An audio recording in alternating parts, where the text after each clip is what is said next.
नमस्कार मेरे प्यारे बच्चों, संस्कृत की इस कक्षा में आपका स्वागत है। आप पूर्णतया स्वस्थ प्रसन्नचित होकर के अपने विद्याध्ययन को कर रहे होंगे। आशा करता हूं कि आप बिना किसी टालमटोल के, बिना किसी लापरवाही के अपना विद्याध्ययन को आगे बढ़ा रहे होंगे।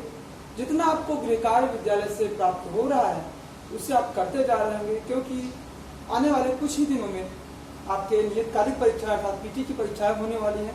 तो आप बिना किसी टालमटोल के, बिना किसी लापरवाही के अपने विद्याध्ययन को, अपनी पढ़ाई को आगे बढ़ाएंगे आप, जिससे अच्छे से अच्छे मार्क्स आप प्राप्त कर सकें।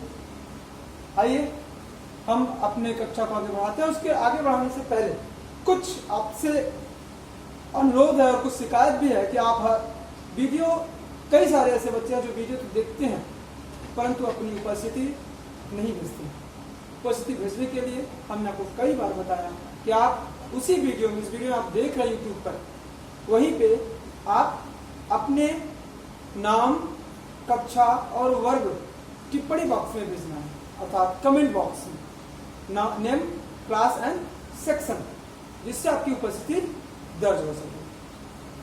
इसके अलावा कुछ बच्चे ऐसे भी हैं जिनके पास पुस्तकें अभी उपलब्ध नहीं है, तो आपको पुस्तक ले लेना है, जल्द से जल्द अपने पास पुस्तक आपको उपलब्ध कराना है, जिससे आपका विद्याध्ययन बिना किसी बाधा के निर्बाध रूप से आगे बढ़ सके। और इसके अलावा आते हैं हम अपने विद्याध्ययन की ओर, अपनी पढ़ाई की ओर। सबसे पहले आज हम पाठ 4 पढ़ेंगे। चतुर्थ पाठ, चतुर्थी व्यक्ति संप्रदान कारकम। संप्रदान कारकम हमेशा देने के अर्थ में प्रयोग होता है।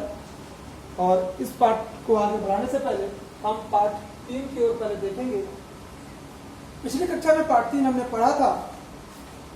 पाठ 3 का शब्दार्थ हमने दिया था आपको लिखने के लिए। आशा करता आपने लिख भी लिया होगा और याद भी कर लिया होगा। और इसके अलावा यह पाठ 3 का अभ्यास कार्य है, जिसे आपको करना है, अपनी उत्तर पुस्तिका में लिखना है। पहला तो नहीं करना क्योंकि उसका उच्चारण करना है, तो आपको इसे उच्चारण करना है। दूसरा है, यहाँ पे विकल्प दिया है और यहाँ पे खाली स्थान भरना है। विकल्पेभ्यः समुचितम उत्तरम चित्वा लिखत। विकल्पों के सही उत्तर चुन करके लिखना है।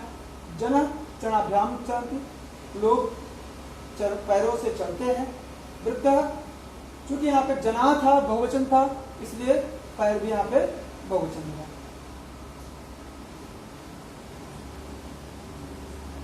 पैरों से, 2 पैरों से चलते हैं, इसलिए सॉरी द्विवचन हुआ।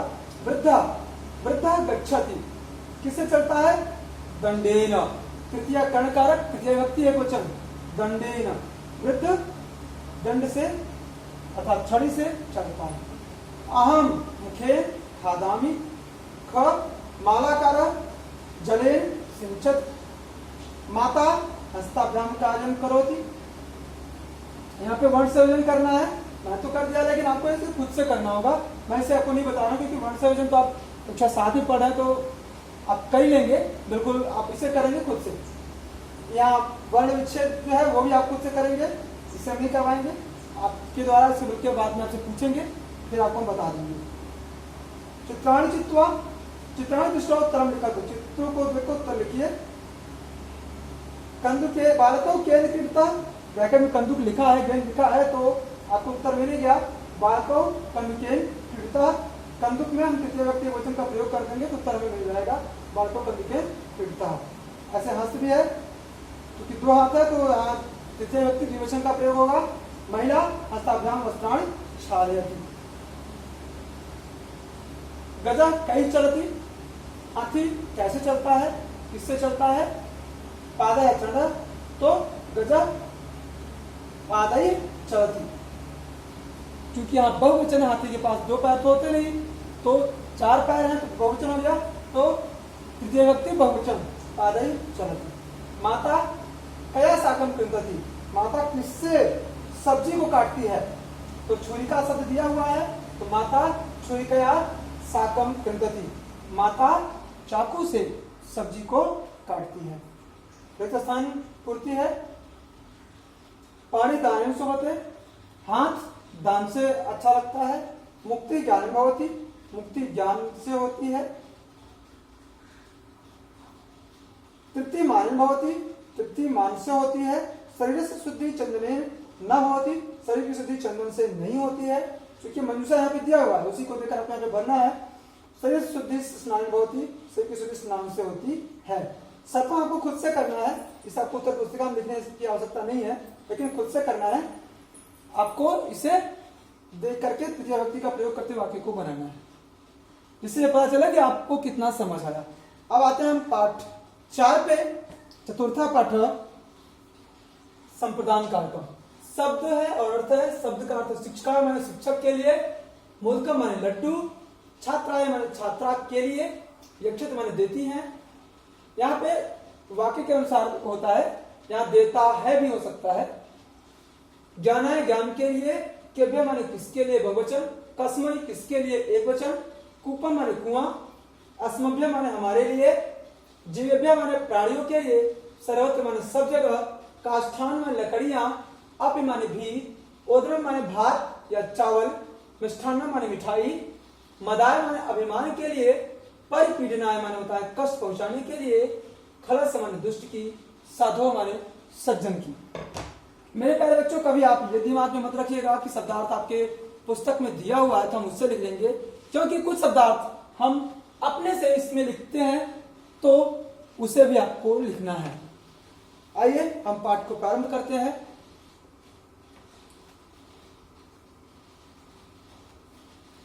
छात्र अस्ति शिक्षक अस्ति, छात्र है शिक्षक है। छात्र शिक्षकाय नमस्करोति, छात्र शिक्षक को नमस्कार करता है। चतुर्थी व्यक्ति संप्रदान कारक का जो कारक चिन्ह है वो को के लिए है, कारक चिन्ह है को के लिए, तो यहाँ पे शिक्षक को नमस्कार करता है। माता अस्ति, माता है। पुत्र अस्ति, पुत्र है। माता पुत्राय मोदकम यक्षति, माता पुत्र को लड्डू देती है। अध्यापिका छात्रा च स्तः, अध्यापिका छात्रा च, अध्यापिका और छात्रा स्तः है। अध्यापिका छात्रायै पुस्तकम यक्षत, अध्यापिका छात्रा को पुस्तक देती है। छात्रा विद्यालय गच्छन्ति, छात्रा मानो छात्र, छात्रो छात्रा, छात्र बहुत से छात्र अनेक छात्र विद्यालय जाते हैं।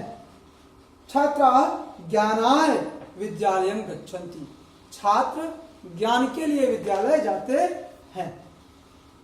मालाकारः केभ्यः उद्यानं गच्छति, मालाकार अर्थात माली, केभ्यः माने किसके लिए, यहाँ हमने लिखा भी है केभ्यः माने किसके लिए बहुवचन, तो मालाकार अर्थात माली किसके लिए, बगीचे में जाता, बगीचे को जाता है। मालाकारः पुष्पेभ्यः उद्यानं गच्छति, मालाकार अर्थात माली फूल के लिए बगीचे में जाता, बगीचे को जाता है। महिला कस्मै कूपम गच्छति, महिला किसके लिए कुएं में जाती है, कुएं को जाती है। महिला जलाय कूपम गच्छति, महिला जल के लिए, पानी के लिए कुएं में, कुएं को जाती है। यहाँ कुएं में नहीं होगा, कुएं को होगा, कूपम है तो कर्मकाल व्यक्ति होगा। सूर्य केभ्यः प्रकाशम यक्षति, सूर्य केभ्यः माने किसके लिए, प्रकाशम यक्षति प्रकाश देता है। सूर्य ग्रहेभ्यः प्रकाशम यक्षति, सूर्य ग्रहों के लिए प्रकाश देता है। सूर्य किसके लिए प्रकाश देता है, सूर्य ग्रहों के लिए प्रकाश देता है। याद रखिएगा इसमें लिखा भी है कि जिससे कोई वस्तु दी जाए या जिसके लिए कुछ किया जाए वह संप्रदान कारक कहलाता है। संप्रदान कारक साथ चतुर्थी विभक्ति लगती है। हिंदी में इसके सूचक चिन्ह को के लिए, जैसा कि अभी हमने आपको बताया, और संस्कृत में आकारांत शब्दों में निम्न शब्द लगाकर चतुर्थी विभक्ति बनाए जाते हैं। हमने आपको बताया था इसमें आकारांत विभक्ति कैसे बनता है। अगर पुल्लिंग है, प्रथम पुरुष का है, पुल्लिंग है तो आय लगेगा। जैसे बालक शब्द है उसमें आय बाल का है, और अगर द्विवचन है तो आभ्याम लगेगा बालकाभ्याम, और बहुवचन है तो एभ्य लगेगा बालिकेभ्य। ऐसे स्त्रीलिंग है तो यही लगेगा बालिकायै, और अगर स्त्रीलिंग द्विवचन है तो आभ्याम लगेगा बालिकाभ्याम, और स्त्रीलिंग बहुवचन है तो आभ्य लगेगा बालिकाभ्य बनेगा। ठीक है, इस तरीके से नपुंसक लिंग में भी देख लीजिए। तत्शब्द है, पुल्लिंग है, तत्शब्द पुल्लिंग में उसमें तस्मै लगेगा, उसके लिए ताभ्याम उन दोनों के लिए, तेभ्य उन सब के लिए, तस्यै लड़की के लिए स्त्रीलिंग हो जाएगा, उस लड़की के लिए, ताभ्याम उन दोनों के लिए, ताभ्य उन सब के लिए। ऐसे आपके लिए नपुंसक लिंग में पुल्लिंग कैसे, और नपुंसक पुल्लिंग लिंग के समान बनेगा तुभ्यम, अभ्यम, आभ्याम, अभ्यम। तो तुभ्यम का हो जाएगा जो यहाँ पे अस्मद युष्मद है आपका, उसके लिए तुभ्यम तुम्हारे लिए, युवाभ्याम तुम दोनों के लिए, युष्मभ्यम तुम सब के लिए, मह्यम मेरे लिए, आवाभ्याम हम दोनों के लिए, अस्मभ्यम हम सब के लिए। और किम शब्द जो प्रश्नवाचक है उसका पुल्लिंग और स्त्रीलिंग होगा। पुल्लिंग होगा कस्मै काभ्याम केभ्यः, और स्त्रीलिंग बनेगा कस्यै काभ्याम काभ्यः। यह आप उत्तर पुस्तिका में लिखेंगे, उसे याद करेंगे। इससे लिखकर याद करने से यह होगा कि धीरे धीरे करके आपको एक एक विभक्ति के रूप याद होते जाएंगे। फिर जब आप ये कारक चिन्ह आपके खत्म हो जाएंगे, विभक्तियां खत्म हो जाएंगी, तो एक तरीके से आपको कुछ शब्दों के शब्द रूप स्वतः ही याद हो जाएंगे। आइए अब हम आगे बढ़ते हैं। वृक्षा जीवन आधारा सन्ति। वृक्ष जीवन आधार है। कौन जीवन आधार है? वृक्षा। वृक्ष बहुवचन होगा। वृक्ष जीवन के आधार है। वृक्ष सर्वत्र जीवनम अस्ति। वृक्ष वृक्षैः सर्वत्र जीवनम अस्ति। वृक्षों से सब जगह जीवन है। एते वृक्षा, ये वृक्ष, अस्मभ्यम हमारे लिए, हम सब के लिए, फलानी फल, पत्राणि पत्र, यहाँ पे फलानी बहुवचन होगा, पत्राणि पत्र बहुवचन होगा, छायाम छाया, काष्ठानि लकड़ियां, शुद्धम वायुम शुद्ध वायु च अपयच्छन्ति, और शुद्ध वायु भी देते हैं। यच्छन्ति बहुवचन। वृक्षा जीवेभ्यः आश्रयम यच्छन्ति। वृक्ष जीवेभ्यः जीवों को, प्राणियों को, आश्रयम आश्रय, यच्छन्ति माने देते हैं। सत्यम एतेषां जीवनम परोपकाराय न तो स्वार्थाय। सत्य है, सत्यम सत्य है, एतेषां जीवनम इस प्रकार का जीवन, परोपकाराय परोपकार के लिए, न तो स्वार्थाय न कि स्वार्थ के लिए है। यह इस प्रकार का जीवन परोपकार के लिए है, न कि स्वार्थ के लिए है। अत्र आश्रम अस्ति, यह आश्रम है। आश्रमे गुरु छात्रा च सन्ति। अत्र माने यहाँ, आश्रम माने आश्रम, संति माने है। यहाँ हम एक बार एक शब्द और जोड़ देते हैं, अत्र माने यहाँ। आप लिखकर आप भी कर लेंगे। अत्र माने यहाँ।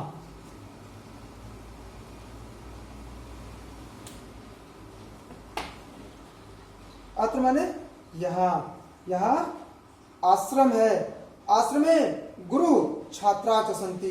आश्रम में गुरु और छात्र है। गुरु छात्रेभ्यः विद्याम इच्छति। गुरु छात्रों को विद्या देते हैं। स कथयति, वह कहते हैं, विद्या ज्ञानाय अस्ति। विद्या ज्ञान के लिए होती है। धनम दानाय अस्ति। धन दान के लिए होता है। शक्ति च रक्षणाय, और शक्ति च रक्षणाय, और शक्ति रक्षा के लिए होती है। ऐसा जननी अस्ति, यह माता है। जननी किम करोति, जननी माता क्या करती है। इस वीडियो मेरे प्यारे बच्चों बस इतना ही। अगले वीडियो में हम आपके लिए फिर से लेकर आएंगे, परंतु उसके पहले आपके लिए एक कार्य है कि जो शब्दार्थ हमने दिया हुआ है इस उत्तर पुस्तिका में आपको लिख करके याद करना है, और पाठ में दिए गए जो श्लोक है उसका अन्वय सहित उत्तर पुस्तिका में अर्थ लिखना है सरलार्थ करके। तब तक के लिए धन्यवाद, नमस्कार।